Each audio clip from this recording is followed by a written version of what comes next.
Hello everyone, welcome back to our channel reactionist. तो आज हम जिस वीडियो का रिएक्शन देने वाले हैं वो है very big update, Talgo trains coming to India high speed. तो वीडियो शुरू करने से पहले आप लोगों से रिक्वेस्ट है कि काइंडली सबसे पहले जाके हमारे चैनल को सब्सक्राइब कर दे, बेल आइकन पर प्रेस कर दीजिएगा ताकि आने वाली वीडियो से आप नोटिफाई हो सके। तो वीडियो शुरू करते हैं।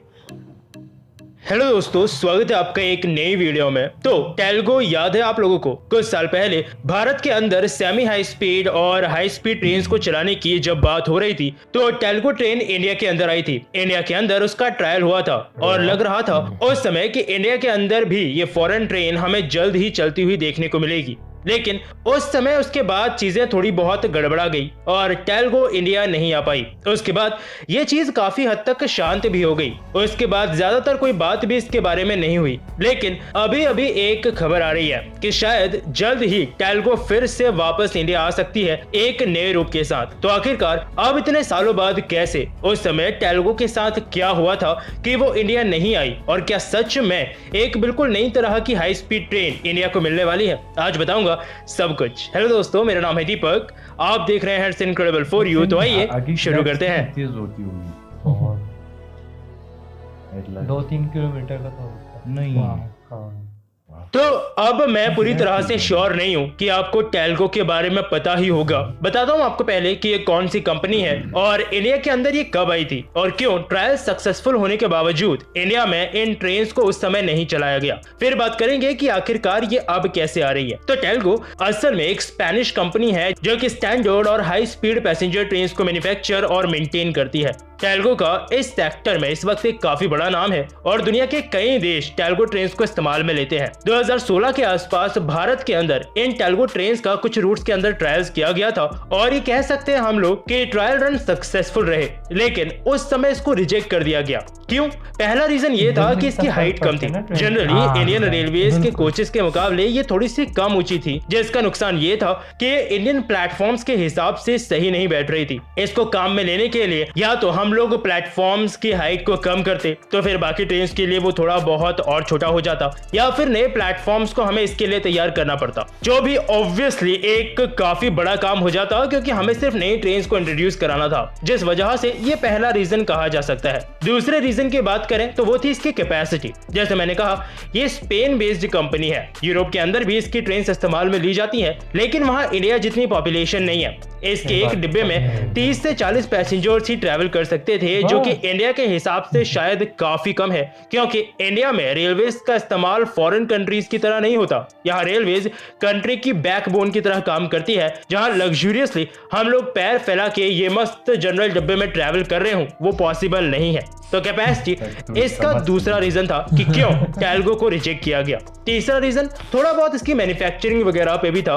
जो इसमें बोगी थी ना, यानी इसमें व्हील्स थे, वो इस तरह से अलाइंड थे कि दो कोचेस जहां पे जुड़ रहे हैं वहां पे व्हील्स लगाए जाते थे, जबकि हमारी ट्रेन में आपने देखा होगा जनरली एक कोच में आगे पीछे व्हील्स लगा दिए जाते हैं। तो ट्रेन में इससे कोई गड़बड़ी नहीं होती। अगर कोचेस जहां कनेक्ट हो रहे हैं वहां व्हील्स लगते हैं तो बाकायदा ये तो अच्छा ही है, लेकिन मेंटेनेंस वगैरह करने के लिए हमें इसमें दिक्कत होती, क्योंकि कई बार प्रॉपरली बोगी से कोच को अलग करके मेंटेन करना पड़ता है, जो चीज तेलुगु के लिए बिल्कुल अलग होती हमारी दूसरी ट्रेन के मुकाबले। तो ये थे कुछ रीजंस, लेकिन एक रीजन काफी बड़ा था। वो क्या था? देखो, ट्रेन उस समय तेलुगु ने भेजी इंडिया के लिए कि आप वहां इन ट्रेन को टेस्ट कर लीजिए, लेकिन तेलुगु का शायद कोई प्रॉपर मन नहीं था उस समय कि वो लोग इंडिया के अंदर आकर के ये ट्रेन इंडिया के लिए बनाएंगे, यानी मैन्युफैक्चरिंग करने का उनका कोई इरादा नहीं था इंडिया के लिए। जबकि इंडिया का मूड उस समय था कि जो भी चीज हो उसका मैन्युफैक्चरिंग इंडिया के अंदर ही होना चाहिए।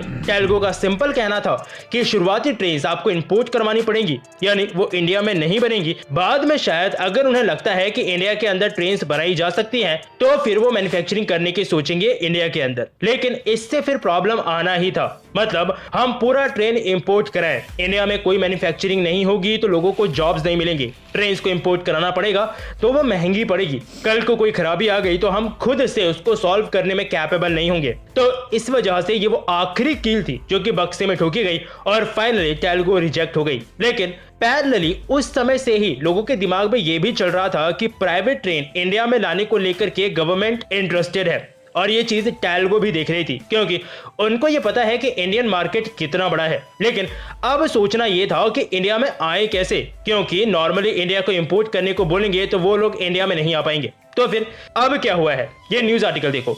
ये मिंट का आर्टिकल है 2 दिन पहले का। लिखा है Bharat Forge Talgo India to form joint venture for manufacturing high speed passenger train. यानी टेल्को भारत फोर्ज के साथ एक कोलैबोरेशन में ज्वाइंट वेंचर बनके इंडियन मार्केट में ट्रेन को लाने की सोच रही है। इस ज्वाइंट वेंचर के लिए लिटरली ये कहा जा रहा है कि हम फ्यूचर में इंडियन मार्केट के लिए इनसे एक्सपेक्ट कर सकते हैं कि लार्ज बिजनेस अपॉर्चुनिटीज जो भी इंडियन रेलवे सेक्टर में है या फिर अपकमिंग डोमेस्टिक रिक्वायरमेंट्स जो भी होंगी इस फील्ड में, उनको ये फुलफिल कर पाएंगे। सो नई जनरेशन की light weight energy efficient trains की मैन्युफैक्चरिंग और मेंटेनेंस की बात कही गई है इंडियन रेलवेज द्वारा, और इसी की वजह से बेसिकली ये जॉइंट वेंचर पिक्चर में आ रहा है। अब इसमें ये चीज तो हो जाती है कि ये जॉइंट वेंचर अगर इंडिया में ट्रेन बनाएगा, क्योंकि भारत फोर्ज का मतलब मैन्युफैक्चरिंग है और टेल्को के पास में टेक्नोलॉजी तो है ही, तो एक प्रॉब्लम तो पहले ही खत्म हो गई, वही इंपोर्ट वाली। और फिर इंडिया में बनेंगी तो इंडिया के हिसाब से ही बनेंगी, तो शायद कोई और प्रॉब्लम भी देखने को नहीं मिलेगी। भारत फोर्ज ने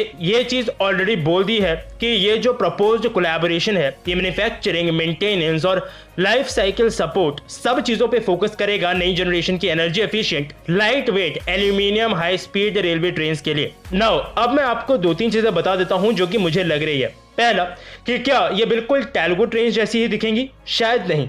एल्यूमिनियम बॉडी ट्रेन्स होंगी तो हल्की होंगी, ज्यादा एनर्जी एफिशिएंट होंगी, क्योंकि हम लोग ट्रेन 20 के टाइम से ही एल्यूमिनियम बॉडी ट्रेन्स को इंडिया में लाने की कोशिश कर रहे हैं, और स्लीपर फैसिलिटीज आई गेस इन ट्रेन्स में होंगी। और कहीं ना कहीं अब मुझे लग रहा है कि शायद उस समय हम लोगों ने सही किया, क्योंकि अगर उस समय हम लोग टेल्को को इंडिया में ले आते तो आज मैन्युफैक्चरिंग शुरू हो ही जाती। इसके लिए तो मैं पूरी तरह से श्योर नहीं हूं, और कहीं ना कहीं उस समय कुछ लोगों का सोचना सही था कि इंडियन मार्केट में शायद टेल्को किसी दूसरे रूप में दिख सकती है। अब देखो चांसेस तो पूरे हैं और अच्छा है अगर हो जाए तो, लेकिन फिर भी अब देखना होगा कि ये कोलैबोरेशन, ये जॉइंट वेंचर किस तरह का कमाल इंडियन रेलवेज के लिए करता है, किस तरह की ट्रेन हमें इसके थ्रू देखने को मिलती है।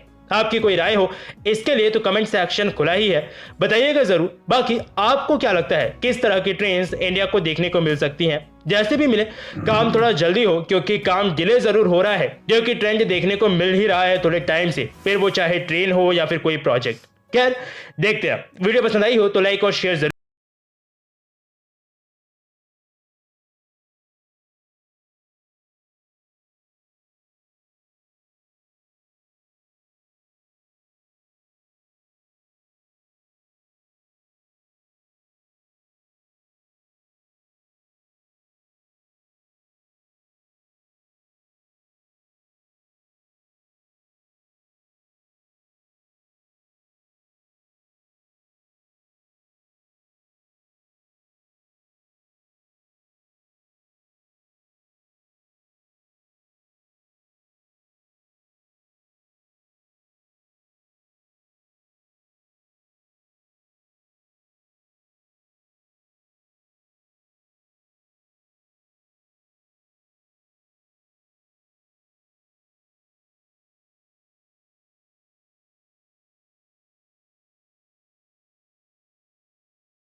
थ्रू अगर ट्रेवल करो, तो इस चीज़ को मद्देनज़र रखते हुए तो गवर्नमेंट जो भी प्रोजेक्ट्स इंडिया के अंदर ला रही है ना, तो वो पब्लिक के लिए जो है बहुत ज़्यादा बेनिफिशियल है।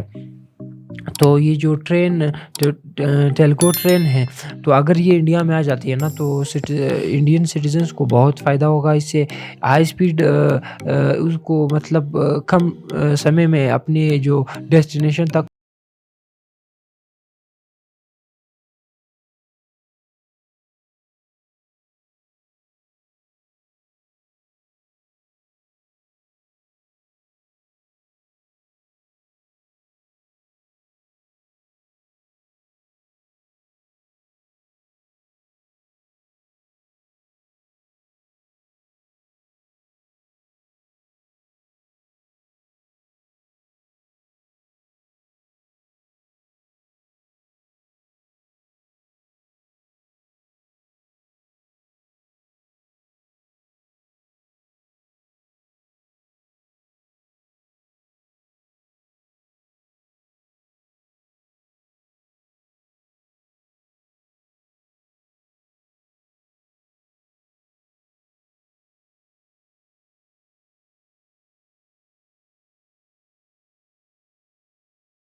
प्रोडक्ट यहाँ बना सके। तीसरी बात यहाँ होगी कि यहाँ फैक्ट्रीज बनेंगी, रोज़गार आएगा, फिर इसके साथ साथ मौके मिलेंगे। और ट्रेन चूँकि यहाँ मैन्युफैक्चर होंगी तो इन्हें इतने हाई बजट में या इतने पैसों में इन्हें ख़रीदना नहीं पड़ेगा, जो क्योंकि यहाँ बन रही है इंडियन ट्रेन होगी, इंडियन का तो एक तरह से इंडियन का नाम ही होगा कि भाई मेड इन इंडिया ही है, चाहे कंपनी कोई और ही क्यों ना हो। अब रही बात मैन्युफैक्चरिंग की, तो इन्होंने एक शर्त ज़रूर की, इंडिया ने ये लगाई कि मैन्युफैक्चरिंग यही होगी, जो कि वो लोग कह रहे थे कि पहले हमारी ट्रेन यहाँ होनी चाहिए। अगर हमारी ट्रेन पहले आप ख़रीदें, यहाँ चलाए, फिर उसके बाद हम बनाएंगे। ये शर्त भी इस वजह से हम लोग इंडिया शायद एक्सेप्ट ना करे, क्योंकि जो ट्रेंड्स वो यहाँ लाएंगे ना, अगर इन्होंने एक दफ़ा लाए तो वो शायद फिर बाद में ये कह सकते हैं कि अब आपको हम यहाँ मैन्युफैक्चरिंग नहीं करेंगे, या इस वजह से कि आपने एक दफ़ा ख़रीद चुके तो इंडिया का एक काफ़ी बड़ा बजट ज़ाया हो जाएगा, क्योंकि ये जो ट्रैक्स है इस पे ट्रेन नहीं चल सकती। तो इसके लिए इन्होंने मैन्युफैक्चरिंग भी यही करनी होगी, हर चीज़ यही करनी होगी। तो ये इंडिया काफ़ी अच्छा था। और इंडिया की सिर्फ ये बात ये सिर्फ ट्रेन के ऊपर नहीं है, वो हर प्रोडक्ट हर चीज़ जो यहाँ लॉन्च करना चाहती है वो चाहती है कि मैन्युफैक्चरिंग यही हो। तो ओवरऑल वीडियो काफ़ी अच्छी थी। आई होप आप लोगों को भी अच्छी लगी हो। अगर हमारी वीडियो आज आप लोगों को अच्छी लगी हो तो प्लीज़ हमारी वीडियो को लाइक करें, कमेंट करें, कमेंट में अपना राय का ज़रूर कीजिएगा ओपनली, और वीडियो को शेयर करें, और हमारे चैनल को सब्सक्राइब करें, और बेल आइकन ज़रूर प्रेस कीजिएगा ताकि हर आने वाली वीडियो का नोटिफिकेशन आपको मिल सके। तो फिर मिलते हैं नेक्स्ट वीडियो में। अल्लाह हाफिज़।